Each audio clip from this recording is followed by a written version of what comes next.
Hello,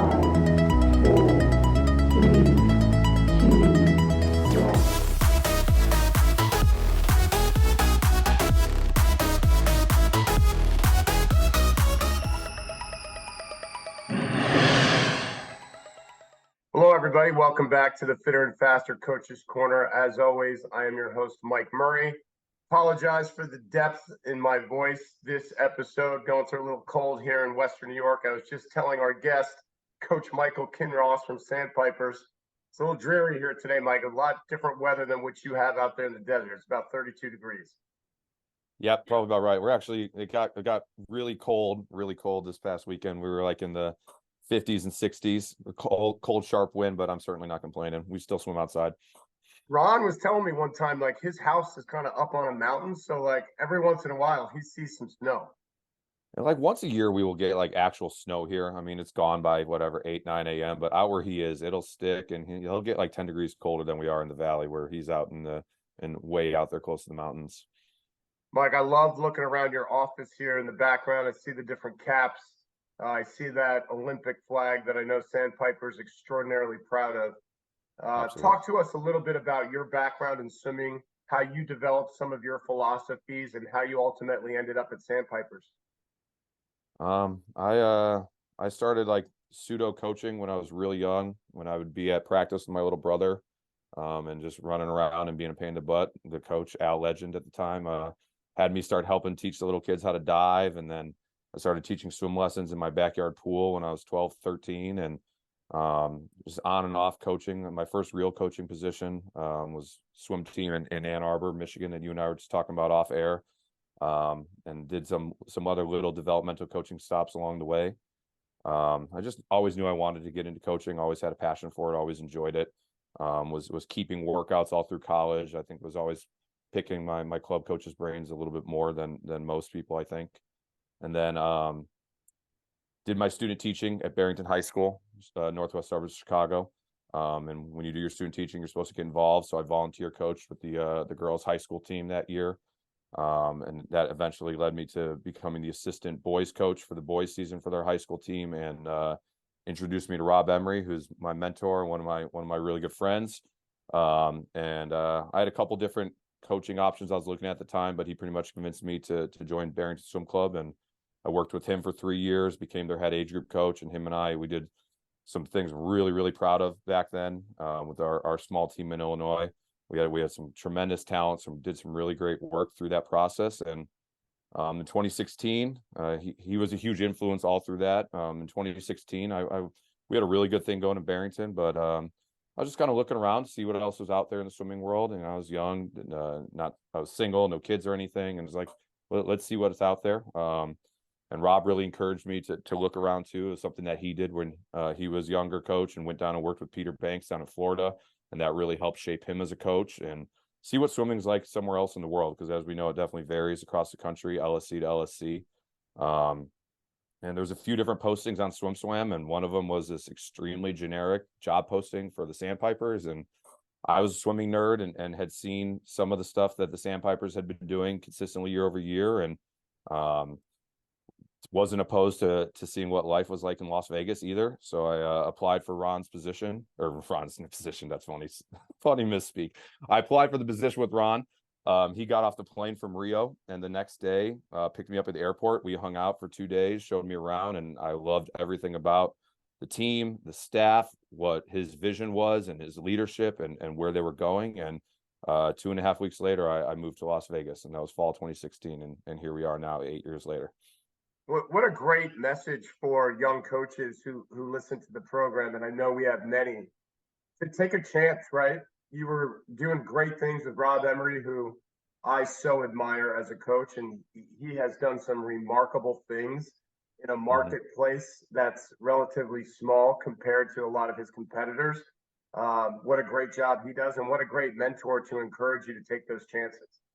Yeah, it was great. You know, I wanted to see what swimming was like somewhere else in the country, because I knew everyone says it's different, but I really had no grasp of that, being just in Michigan and Illinois in my time coming up. And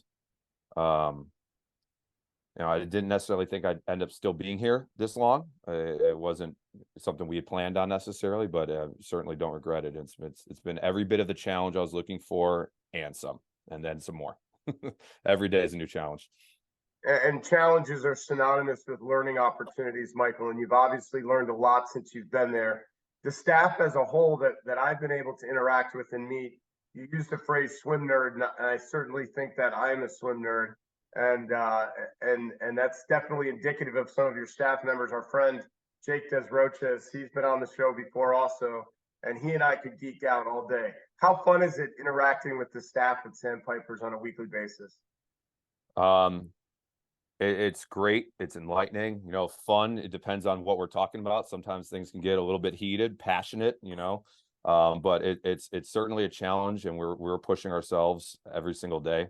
Every time we have a meeting, I think the best interactions and us moving forward happens at swim meets when we're all together, when we're actually watching our product and our work kind of come to fruition. And it's also a staple of us is the longevity of the staff. I still feel like I'm the young guy here, and this is my 8th year. Between Ron and Chris, who have been here now both pushing 30 years, that's our foundation. Even down to Coach Caitlin, who is a swimmer on this team and basically started coaching her senior year of high school and has still continued to coach. And now she's one of our lead coaches. And I'm going to talk about her as we get into this. And she's got longevity on me and just an amazing experience, and seeing her grow in my time here, it's really remarkable. And that's what helps us continue to push forward like we are. I think that's the key.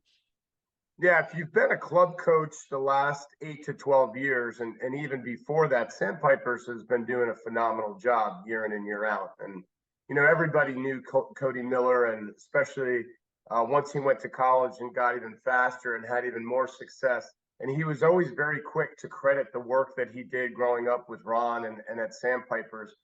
But now we're seeing athletes from your program really starting to shine at the age group level. And then when in a lot of places, Michael, around the country, coaches and teams have some great age group swimmers, but we don't necessarily see that progression into elite level swimming, certainly not the way in which you all have been able to do that.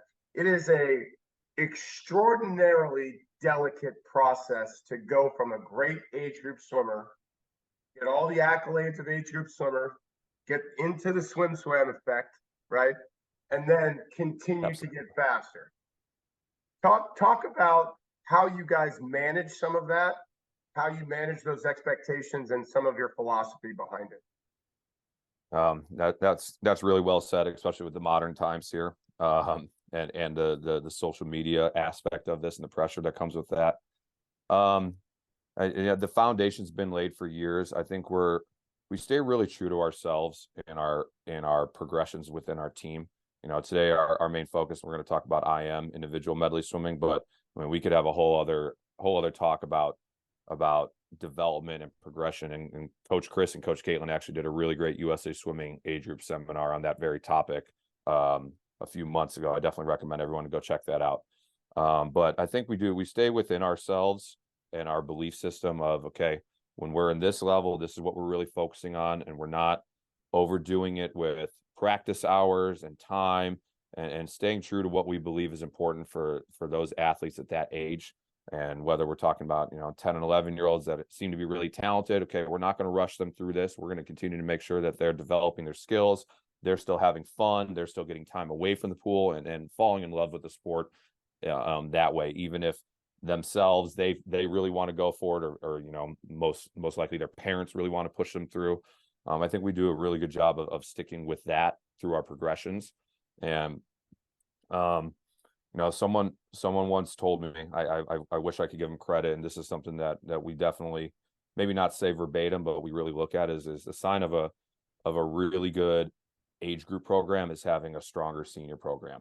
So we really emphasize getting them prepared for those senior levels. So when it's time to, okay, maybe this is going to be as much fun anymore, or this is going to be where we really start to put all together all your learnings from your previous coaches and groups, that they're ready and it's go time. And then we introduce them to a little bit more of the training, a little bit more of the intensity, And I think that's what really leads to that product that we see, where a lot of these kids weren't in swam 11, 12, 13 years old. Lately, we've had a few more, but really it's once they hit that 15, 16 age that we see them start to really pop.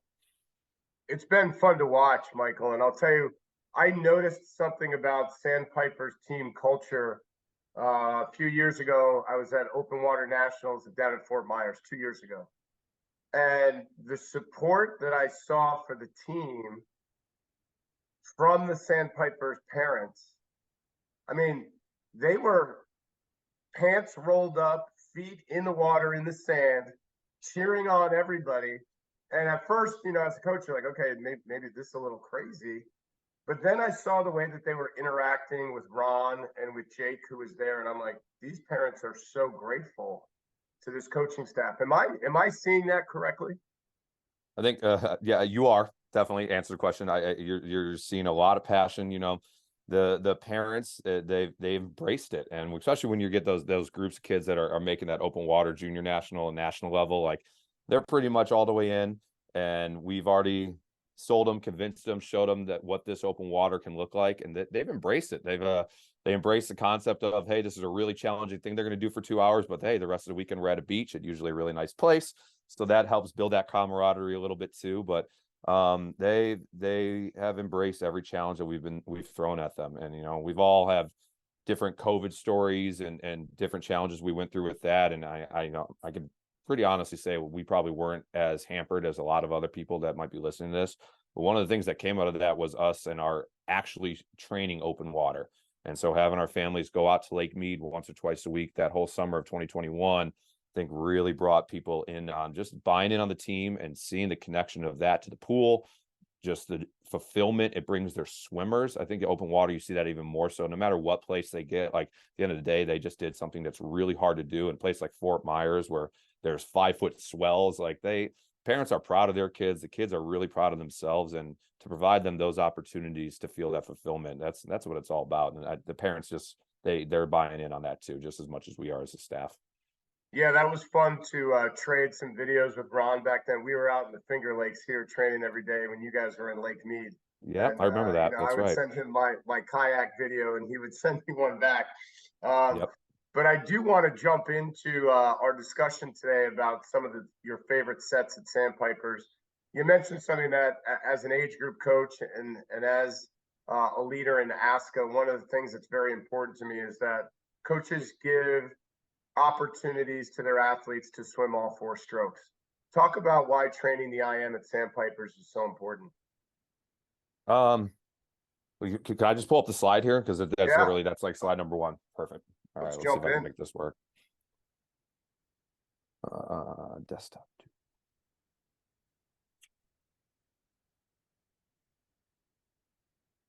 All right, off and running here. So yep, Sandpiper, we love IM. That's what I chose to talk about here when Mike asked to talk about sets. I wanted to get a little bit more specific, so went with the IM topic. To answer your question, we're really developing the all-around swimmer. All levels, all ages. They need to be able to train IM. They need to see all the strokes, and then we also want them to compete at least once, short course and long course, all season. But getting to your real question, why do we feel that's important, and why is it's such a staple of what we do? Swimming IM gives the swimmers an opportunity to learn about themselves. You're going to get better at racing. You're going to get better at racing, period. Whether it's you learn something about how you attack a 200 fly that you can translate to your 200 back or 200 breast, finishing a 200 IM in the same way you're talking about, like finishing a 200 freestyle, trying to help draw those connections that just help them become better racers and just learn more about themselves. It's certainly going to make people more confident. It's like, hey, that 200 fly for that 10, 11-year-old is super, super scary. But when they do it and they fulfill it, similar to what we just talked about, open water, now everything else just became a lot more manageable and a lot easier to swallow. What we found too, if we allow them to just focus on their favorite or their best stroke or in their 11, 12, they certainly could peak out in those races. They might have some real frustration of not seeing the same improvement in those swims. So we want them to see improvement in all their swims. But by doing that too, sometimes once, you're not the same kid you are when you're 17 versus when you're 12, 13, 14 as far as growth. And you might just find out, like, hey, I'm pretty good at that breaststroke thing too. it's really kind of remarkable how many kids we have that are really high level backstrokers and breaststrokers, which usually doesn't end very well when we get to these championship meets that don't usually set those two races up pretty well to swim them both in a session. But just the opportunity to discover that we're pretty good at that. Something that I don't even have on here is obviously that markability that comes with colleges then too, to be able to swim a variety of events and help out in dual meets and championship meets in a lot of different ways. Ultimately, we're answering the kid then is like, why am I doing this backstroke set today? Well, because you also swim IM and you need to be able to go crush that 100 backstroke leg in your 400 IM, cut off your fly, and then setting up your best stroke, which is a breaststroke. You need to be able to have the fitness and endurance to be able to do that. So that's why we're doing the 3,000-yard backstroke set today. And the end of the day too, when we're talking about IM, I think it's an important emphasis throughout what we go through here. We're not just doing it in the main set. It's drill work, it's warm up, kick, pull, skill sets, all 4 strokes. I think it's really important that it's implemented across the board. I only gave some really small examples, but you can expand this thing to every aspect of your practice. Did that answer that? I feel like I kind of went around and around. No, I was getting excited about the things that you were saying, because it validates a lot of things that I think. And I appreciate how you put in here, Michael, get better at racing, period. Racing is a skill, right? Absolutely. And it can be a perishable skill if it's not done often enough. Mm-hmm. Especially in practice.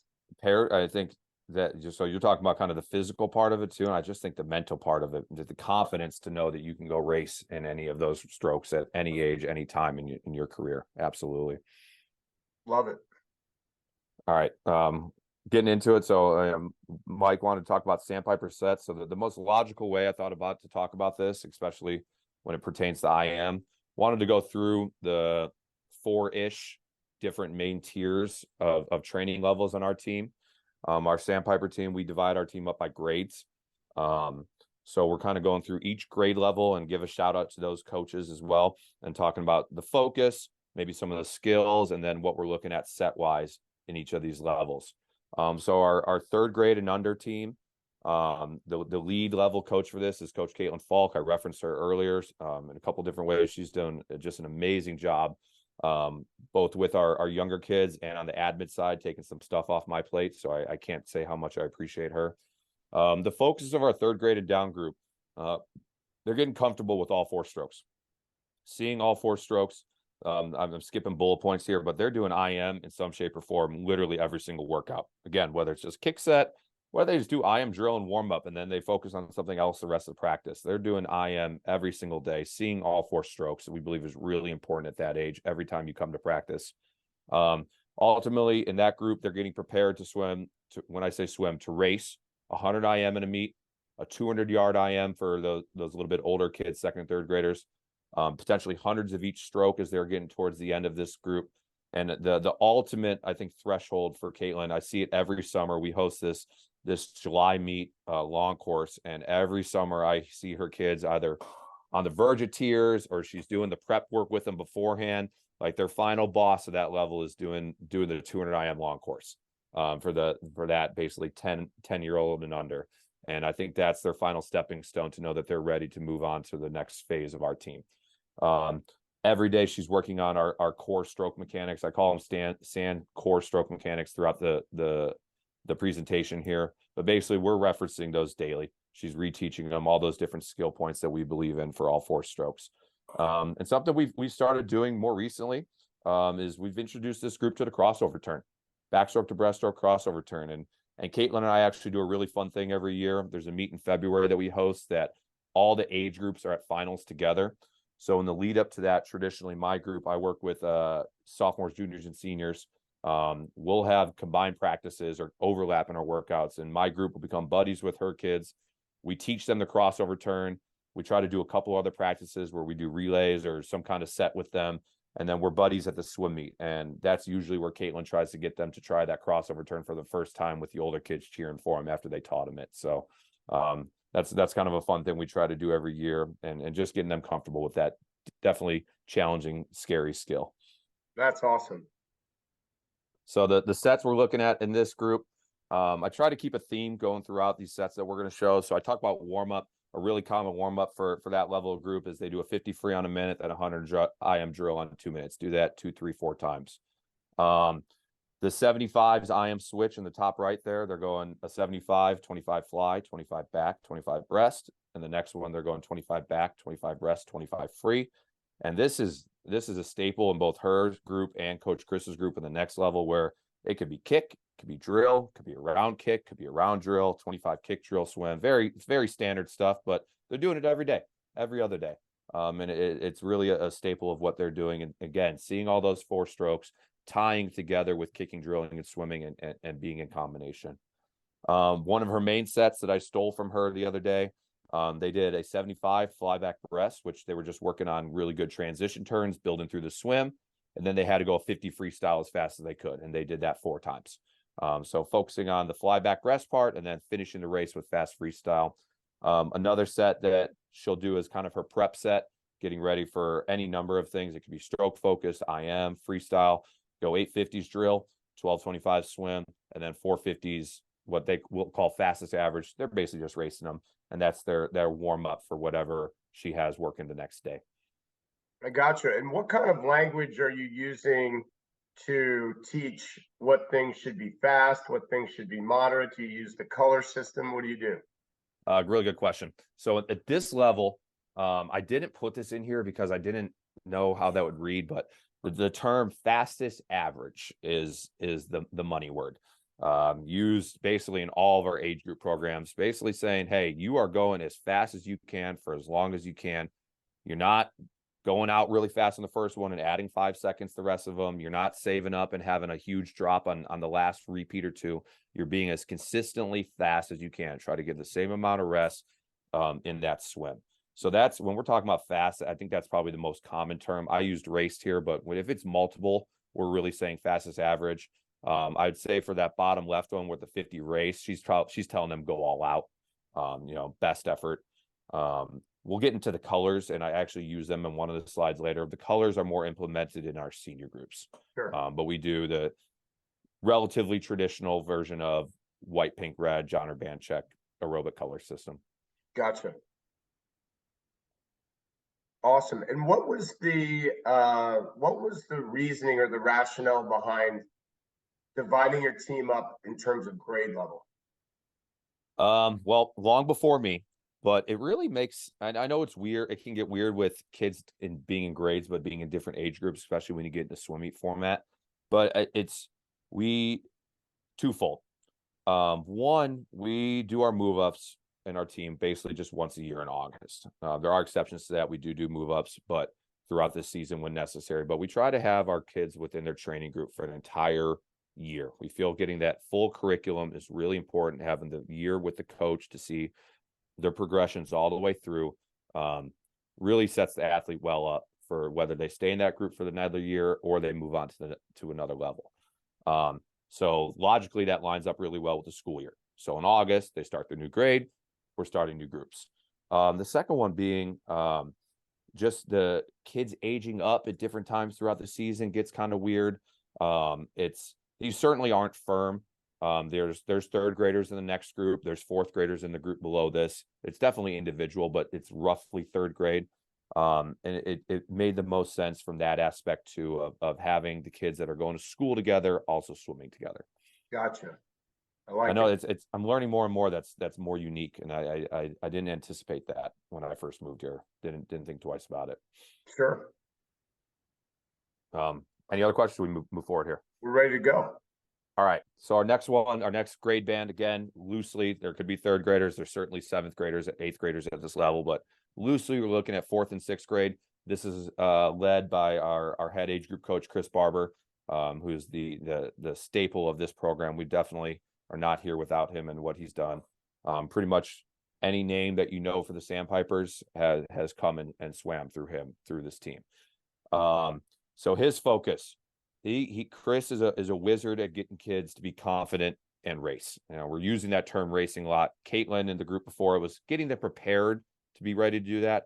Chris is now making them do it and holding their feet to the fire and actually racing. Fearless and confident in all 4 strokes, comfortable being aggressive in IM races. You'll see the sets coming up. He's really emphasizing being willing to take out the butterfly fast in your IM and not be timid in that race, and then continue pushing into the back breast and free. At this level, they're getting prepared to swim 200s a stroke, 4 IM.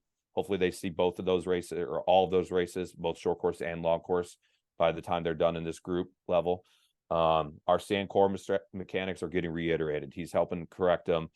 He's reiterating some of the themes that they were worked on before, and helping making those strokes better. And at this level, I wanted to keep with that crossover turn theme. We built on it. Now they're doing it in competitions. They have to do it. And whether Coach Chris is comfortable with it or not, we're making them do it all the time. I got to tell you, Michael, as I read your bullet points here on focus points, these are the things that I think of when I think of Sandpipers. It's the staple. I can't say it enough. Chris is phenomenal what he does. And yeah, that's again, we go back to the sign of what we think is a good senior program, or a good age group program, is better senior program. That's Chris right there, setting these kids up for that success later on. I mean, when I look at these things, I'm like, yeah, that's what I see when I watch these kids swim. You know, when you see Katie Grimes, I mean, the first thing you see, it might not be true, but she looks fearless, you know, like, or confident racing, or confident in a race strategy. And that goes for the other names that people know from Sandpipers. Definitely. And that was fully harnessed in this group, where, you know, Katie spent 2 of her seasons and just crushed it. This is great. So looking at sets that we'll see, I added a couple more here. Warm up, building on what Caitlin was doing, and now it's 100 free and 100 IM drill, 2, 3, 4 times. Same exact kick, drill, swim combo, fly, back breast free 75s. Chris is doing that all the time. I'm going to save that top right one for last. IM switch is something that Chris uses a lot, and this he believes really helps with that fearless ability to take out your race. They'll go 50s on any number of intervals. I put up a minute here just for an example, but they're going 25 fly, 25 free, 25 back, 25 free, 25 breast, 25 free, and repeating that. And the key is being aggressive on the fly, back, and breast, and then finishing the freestyle. So he really thinks that helps foster that development. Another one, I kind of modified a set that they do. Took a little liberty. Sorry, Chris, but they're going IM switch now, where it's a 50 fly, 25 back, 50 back, 25 breast, 50 breast, 25 free, and maybe, I have a typo there. Maybe a 50 free, 25 fly. I wrote that backwards down there. But they're doing those on a comfortable interval, and they're swimming a perfect first 50, having a great transition turn, and then beat the person next to you that last 25. Practice racing that last 75 after setting up with that 50 perfect. A set he did the other night, which I thought was really unique, and I definitely could see myself doing a variation of this at my level, for sure. He did a 200 IM, which he said very hard was the caption on it. 200 IM on 3 minutes. They had 350s fast freestyle, and then they got into 25s IM drill. So I really like that he's having them get their heart rate up, be really aggressive, and then he's demanding that they turn around and swim really purposeful, executed drills. And hopefully I'm sure the kids are tired. It probably gets a little sloppy. There's definitely some reminders that I can imagine that he's making sure that the mechanics are right, and then they turn around and go hit another great 200 IM. So I really like that out of Chris there. I hadn't seen that, but I'm also, of all the coaches on our staff, I'm probably the one that looks and creeps through people's workouts the least amount. But I just don't have time. But I thought that was a really good one. Finally, the Coach Chris Classic, whether it's Katie Grimes or anybody that came through that group will tell you about the 2100s. He's going to get mad at me if I don't say they don't just jump into this on day one. He builds them up throughout the year when they get to this, but it's a classic set for him. They do 2100s on the same interval, and odds are one stroke, evens are a different stroke. So whether it's fly free, back breast is always the infamous one, breast free, whatever it is, that's what he's building them up towards. And that's a really strong Chris Barber 30-minute, pretty aerobic, hitting all the bases set. So that interval depends on where they are in the season, or how does he calculate how much rest he's going to give them? That's a good question. I think he's looking at them. He wants them to get enough rest where they are comfortable in making it and know that they can make it, but he also wants them to get pinched a little bit. So I imagine in the beginning of the season, he's airing on more rest. And as they go through it and out the season, they're getting less. And the other answer too, it just depends on what the strokes they're doing. Sure. You know, he'll have 4 or 5 different intervals going in his practice, depending on how many lanes he has. And it depends on the strokes, obviously, too. You know, I think on that backstroke, breaststroke, he probably wants them to be able to cruise that backstroke, get 10 to 15 seconds. And breaststroke is JMI. Just get your hands on the wall. Race that breaststroke. Love it. All right. So from here, this is where we really transition to what we're going to call senior, even though, you know, they're 13, 14 at this age. This is really getting into our senior levels of swimming. This is what I call our national prep. We call them our senior groups. The main coaches for this group is Coach Jake and Coach Cutter Haupt. The focus here is we're really starting to introduce IM specific base race plans. So they're talking before races about how each kid individually should be approaching these races and connecting that with stuff they've done in practice. Excuse me. This is going to be your Katie Grimes Sandpiper moniker in a nutshell here, Mike. Prepared to race a 400 IM at another event in the same session. Go into finals, swim that 400 IM, and also be able to go race 100 of your prime stroke. 200 free is a common one paired with 400 IM. So be able to go swim both of those races. At this level, they're still racing 100s to 200s of stroke, short course, long course every season, and that's an absolute requirement for them at this time.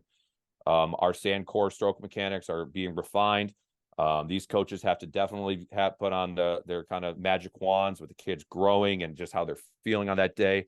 It's a wild time for them to be trying to help the kids with their mechanics, but they're certainly doing their best. And I think Jake and Cutter do an amazing job at managing that growth time. And they're being prepared to do repeated 204 IMs and workouts. They might see a few. They're certainly getting them ready to do that at the next level. And another thing that we really are looking for before they get to swim for Ron and I is making sure their skills are down pat, whether we're talking about pullouts, underwaters, all the turns, streamlines, which I know as, you know, head coach, we're emphasizing that all the time. Even we can't get it right all the time either, but we want them to be hammering that, looking for all those IM based skills. I love it. I love the appreciation for racing a great 400 IM and still being able to come back and do another finals race in that session. It's awesome. And do it 4 times in that week. Yep.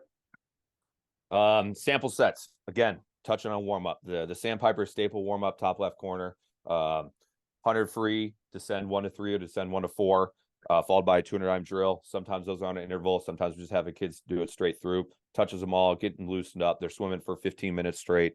That's a really great way to start a week and start a workout.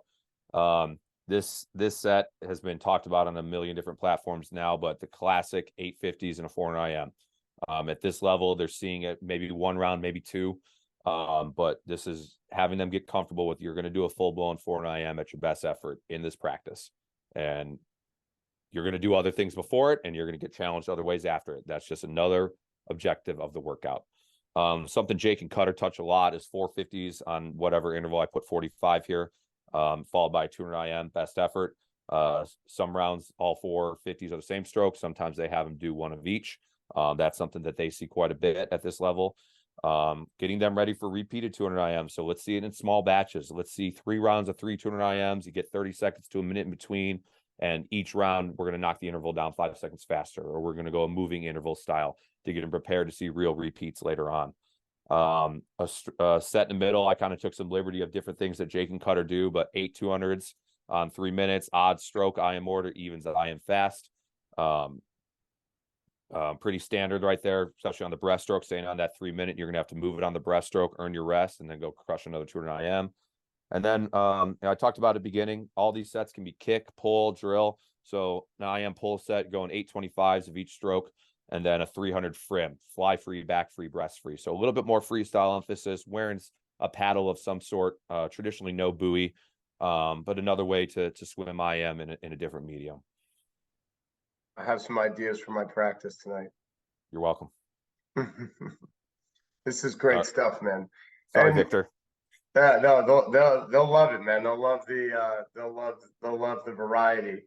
One of the things that I appreciate looking at some of this and something that our staff and my senior coach Scott Wisner thinks about a lot is you swim IM and the workout just becomes a lot more interesting, right? And Oh yeah. I think from a physiological standpoint too, working those muscle groups differently is really important.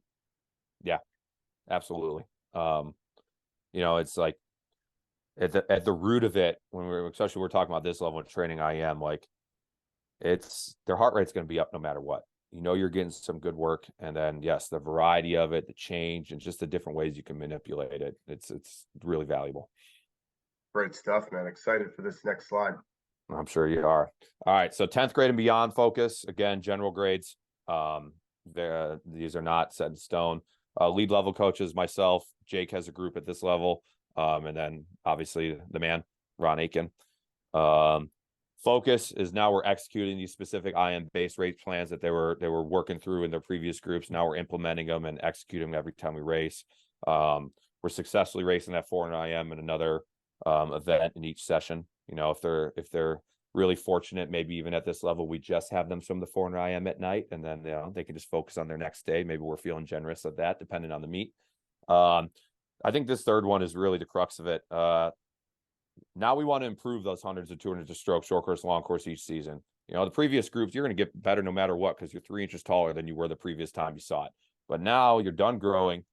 We still swim these sets. I still have you do drills of all these strokes every single week. I want to see you improve when we get to the meet. So I go out of my way to try to get them to swim every stroke at least once, short course, long course. And I want to see them get better from the year before. That's always a good feeling when we see that. The sand core stroke mechanics, we're perfecting them. We're making sure everything is as efficient as it can be. And really by now, they've made it through the program. They're ready for anything. 50 to the 10K, all the strokes, ready to race. I love that you put that in there, and I want to just get a little bit more specific because it's something that I've always believed in. My mentors always believed in speed through endurance and being able to race any event. And if you look at somebody from your program like Ilya, dude can flat out race a 50, but he also can swim open water. Mm-hmm. Talk about how that works and why it's important. I mean, Ilya is a whole other conversation on his own. Just the things that he's able to do. It's just different than most other people. Can you ask a question again? I lost my train of thought there. I'm sorry. What are some of the things that you guys did outside of his unique abilities? What are some of the things that you did either from a philosophical standpoint that he learned and attached himself to, and from a physiological standpoint with the types of training that you threw at him? I think someone like specifically talking about Ilya is really interesting. He had left our team for a little period of time. And at that time, he really didn't get an opportunity to train or race all the strokes or IM. He really just focused on his primary stuff. So when he came back to us, he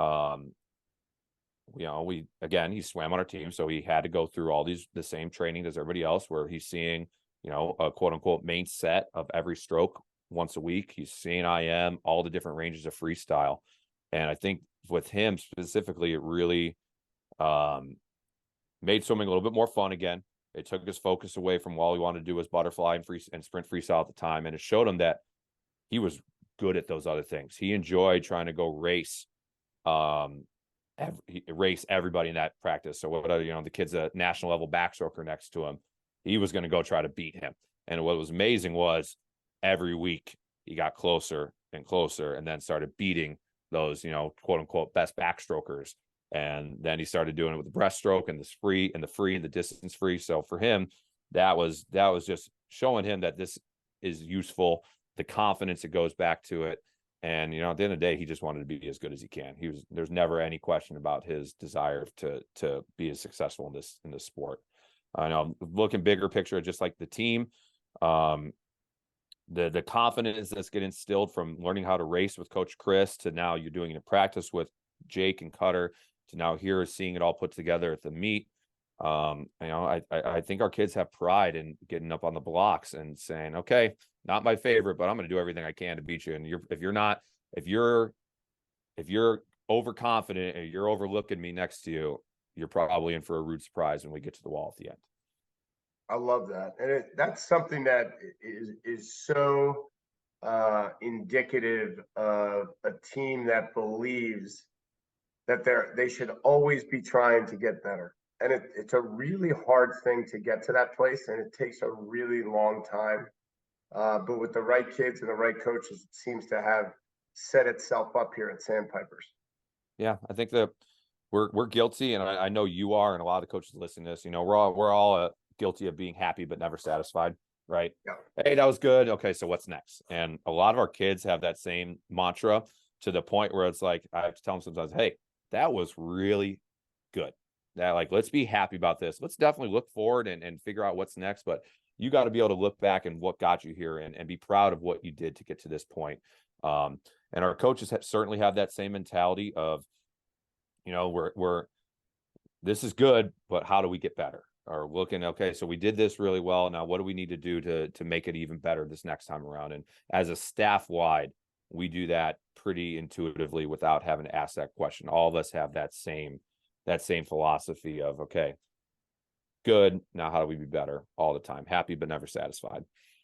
For sure. I love it. Good is the enemy of great. There you go. All right, let's take a look at what these guys are doing. So nothing too crazy here. A lot, again, just building on before. I purposely left the exact same warm-up we were doing the other groups. We went from doing small chunk 200 IMs. Now we're potentially repeating 10, 12, 200 IMs at an interval at about 20 seconds rest, or a descending interval where they're getting down to really getting squeezed on having short rest. The Sandpiper Classic, 850s and a 400 IM. Made the 50s a little faster. We're doing that 2, 3, 4. I think the record, we were talking about this at lunch a couple weeks ago. The record is 5 times through. Excuse me. You ask the kids, they're going to tell you, oh, we've done it 8 times. No, you haven't. The most anyone's ever done is 5. And it's been a while since we've done that. A little bit different twist on some IM switch and frim, going 3 100s, say fly back rest free. You turn around, you got to race a 300 frim or 300s descend type of thing. Certainly a lot of ways that set can be manipulated. The top right is one I've started bringing in a little bit, been doing it long course. We're going on 200 IM, what we're calling, so we're getting into the colors here. What I'm looking for a red effort. The boys and the faster girls in the group should be trying to get 20 to 15, 20 seconds rest. The little bit softer IMers, hey, just make that 3 minutes, which is not an easy interval long course for a lot of kids. You turn around, you got 150 free, where the first 100 you focus on your DPS, hitting your stroke count, and the last 50 we're bringing the legs up and racing.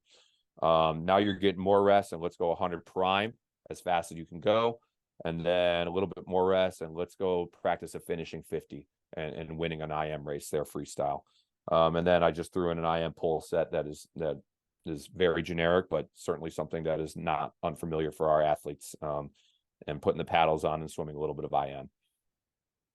I dig it. Let's talk first about the repeat 200 IM. So we got really basic set here, 10 times 200 IM on 20 seconds rest.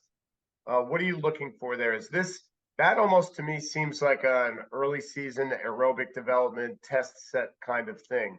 Do you ever jot down what you guys, what the kids are holding? Do you keep track of any of that stuff?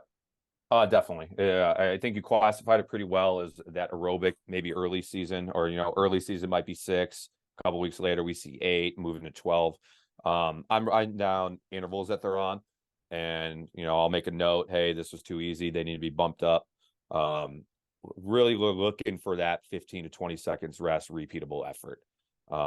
Certainly aerobic, maybe we get towards the end of the season. Okay, now we're going to put them on 30 seconds, and I'm looking for more of that EN3 red-blue push versus this is a little bit more pink-red. That's another way we could certainly look at making that set better. And again, I just went the generic way. There's, whether we're going 4, 3, 2, 1, which gives you 10, different ways to call that set and get similar results. I love it. And talk to me a little bit about those 100 IMs where they're switching and then they're going into the free IM. Want them focusing on the really good transition turn. So sometimes it's nice to not have that butterfly in front. So IM switch gives you that option where, okay, you're a little bit fresher starting off with the 50 back or starting off with the 50 breast. So number 1, fly back. Number 2, back breast. Number 3, breast free. And try to get that same amount of rest, same effort throughout the set. Focus on having a good transition turn, set up the next stroke, and then let's get into a 300 frim, or that could certainly be a 300 IM, 400 IM, 200 IM, where, okay, let's put it all together and put together a really well swam race in practice. I like it. And so you're translating some of what you want to see them do inside of a race. So in the 400 IM for us at Victor, one thing that is huge for us is negative splitting the backstroke. What do you talk to your kids about when you're talking about 400 IM race strategy? You nailed it there. You know, we always talk about trying to be faster the second 50, not just in the backstroke, back breast and free. Yeah. You know, I've gotten away with hardcore emphasizing a little bit because the kids were just going too slow the first 50. But it's certainly something where we're talking about that idea, definitely on the backstroke too. We're talking, if I'm just in general speaking to somebody in a 400 IM, I'm going to tell them that I want them to take out that butterfly fast and relaxed. You're breathing, but we're moving through the water. If they're a 200 butterfly, I tell them, swim it like your first 100 of your 200 fly, something that they could connect with. Backstroke, like you said, second 50 for sure. Depending on their backstroke level, I might really tell them that they have the ability to really tempo this up. Maybe not just go crazy on the legs and underwaters, but if you can really tempo through it and set up your breaststroke, you're going to be in a really good spot within your heat. Breaststroke, building that first 50, we don't want to go too hard on that like first 25, or they're really gonna struggle to bring it home and set up their free. So building through that first 50, picking up the tempo and racing the second 50, then the freestyle is everything you got no matter what. But we always know they're going to find legs a little bit better on the back half of the freestyle. So that last 50, trying to go in and touch somebody out. No doubt about it. Love it. And then that IM pull set, Mike, you got 6 200 IMs pull on 3. Are you going paddles and buoy? Rarely with the buoy, just paddles. Paddles. Okay. I love it, man. This is great stuff. It's gonna be a lot of screenshots, I think, on this talk. Yeah, I've noticed a couple typos I got to clean up before I send it out here, but yeah. Okay. That was everything, Mike. Awesome. And that was so helpful, and we're so appreciative of that, Michael. It's okay. That happens a lot. And you know what? When I had Jake on, I put your picture up the first time. Yes, you did. We have a screenshot of that. That was really funny. And here's the other really funny part, especially like when the two of us are out together. Jake's actual first name is Michael. So he's a Michael as well, but goes by Jake. So it can be mixed up quite a bit. Talk to us a little bit about some of those sets. They become kind of legendary, and then they become somewhat swim folklore. Oh, Sandpipers, those guys go 10,000s for time all the time. Talk a little bit to the rumor mills that are out there. We all do things every once in a while that are fun and really hard, but it's cool too. So Right. Talk to us about some of those sets. I mean, I can't even, you'd have to help me out with like a specific rumor mill one, but I think just in general, our kids they might not feel it at the time. And it's usually something that can be a really good pre-meet talking point before like our taper focus meet of, taking pride in doing stuff that nobody else has done or is willing to do. And have the confidence to get on the block, say nobody else did 10 400 IMs. That's a folklore one. That's one that short course happens once a season, pretty much across the board. Building them into it. Long course, not as often. But that's certainly one. It's like, hey, I could say that to a kid before they swim, and they're, no matter what, they're walking with their head high, chest open, and they're ready to go. Sure. So I think that's where it's just allowing them to setting them up for the confidence and the ability to, okay, you've done all the work. Now you have the confidence. Let's just go kick someone's butt right now. Go get your time. Go reach your goals that we've been talking about for the past year. The like folklore, that. I don't know. Like, what do people think Ron's doing? I can't think of anything. 10 400 IMs came to mind. Yeah, 10 400 IMs. I've heard like a 60-minute straight kick set, 3000s backstroke, that kind of stuff. That's the one I'm getting famous for. I have a really big backstroke set once a week, usually between that 3,000 and 4,000. I think it's just been tremendously helpful for both the backstrokers and the non-backstrokers in their IM and their backstroke races. Hour-long kick sets, sure, maybe once a year. We had a funny, I think Jake might even put it on Facebook, a debate of what's a harder set, 10 200 IMs long course or 10 400 IM short course. And that was kind of an interesting debate to figure out it was really just the mentality of it, what's harder for the kids to conceptualize. What did you guys come up with? I think 10 200 IMs long course might be physically a little bit more challenging, but just the mental hump of seeing 10 400 IMs written on the whiteboard is like, hey, you're going to go swim this for an hour. It's really tough to beat. That is a challenge, long course for sure. Yeah. Well, Michael, this has been an awesome discussion. I know you're going to work on getting that PowerPoint finished up, and we'll be happy to share it with the coaches. What are you most excited about heading into this Olympic year? I mean, obviously, seeing this thing through with our kids, 2021, if we're talking about the top level, 2021 was, we always knew we had some chances and some opportunities, but I don't think any of us would have predicted that it went the way it did. And that was incredible to be a part of. I'm so grateful for people to help get me here, and Ron for the opportunities. Looking forward here, we have some kids that are really setting themselves up well to do some special stuff. I think what's different this time around is we have for whatever reason, have a very big international presence too. So I want to see those kids succeed representing their countries as well, at that level. But within that, at team wide, I'm really excited for our team to all come together over this next year. We all this is a con, whether you're a younger kid on the team and that's not on your radar at all, it's still something that's pretty present in our language and what we're talking about and our goals. And I'm excited for the rest of the team to see this time around and get inspired, be motivated by it. We're hoping we have a huge Sandpiper fan section at the Olympic trials this June. We want to try to encourage all of our families to make the trek over to Indy. So I think that opportunity for our team to come together is really special.